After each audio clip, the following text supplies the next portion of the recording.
Okay, so week 7 learn together. I'm a few minutes late posting this, but I think most of you are focused on the dev work, so I think we're good here. Nobody's asked me about it, so we should be fine. So now that we've covered in the Udemy course, Andrew's showing us how he's setting up to implement the weather app API call, but he hasn't done that yet. He's just really introduced us to the concepts of Express, right? So, and this is what's interesting for me when I look at this course, is that many times when you look at a Node.js tutorial or something else, you often see that it actually starts with, sorry, I keep trying to get, there it is, section 7, the one we just finished.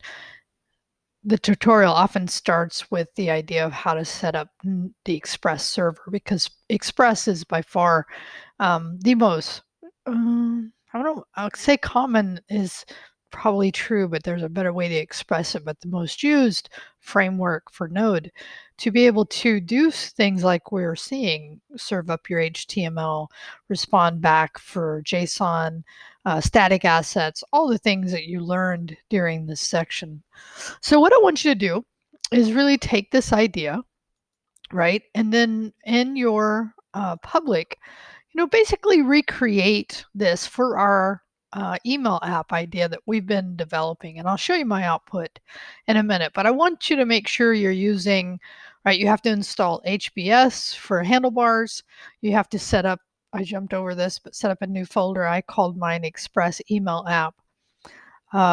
Right, create the directories, implement the app.use for the public and the partials, and then create views for at least 2 of the email commands. So remember, looking back, you can look back at the email commands, right?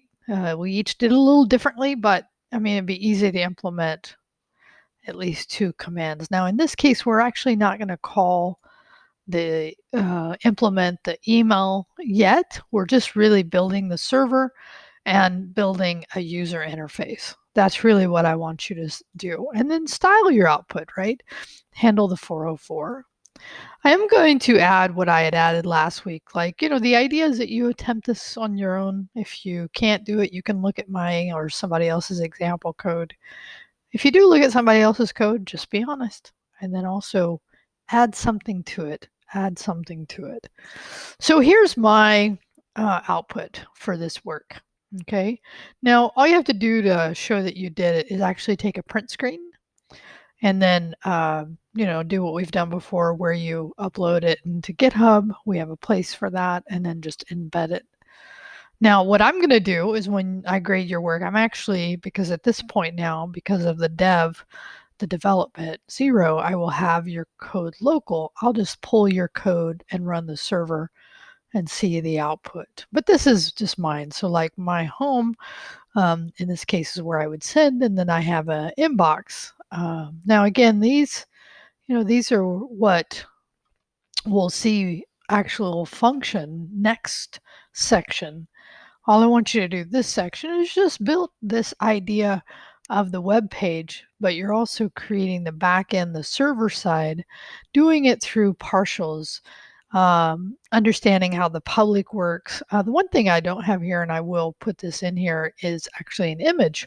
Also, I want you to have an image in there. So I will add to this just the image part. And I actually got to code up the 404, which is pretty easy because he introduces the concept of middleware in this section.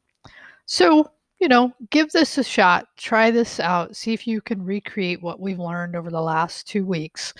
And then, like I said, I'll addend this with the things that I talked about, but I just kind of briefly sketched out things I could remember as I put together my example.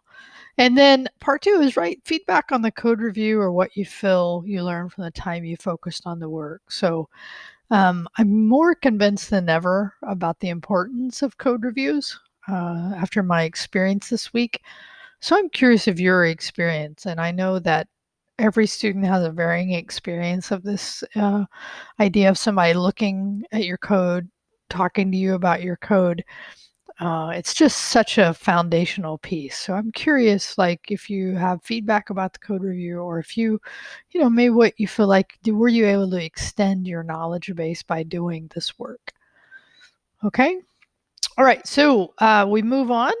Now, starting next week, we'll move on to actually implementing, and this will be a fun part. And this is where you can kind of see where week 8 Learn Together will be, because we're going to take and implement for um, for our email app, right? Because we've written some code already before. How can we use that in our web server? And really, and this is the piece I want you to get, is that when we're doing this, we're actually doing full stack development. We're doing the front end, we're doing the back end. So this is full stack. And this is this section that we're in right here and coming into is the only time. Now we're going to deploy after that. But then after that, we start focusing on writing our own APIs, which is only the back end part. Okay. So this is the only part of this class where we focus on full stack. And I think it's just important to understand, right, that part of why contextually what we're doing in this course. Okay. All right. I hope that helps you understand the work you need to do, and I'll talk to you soon.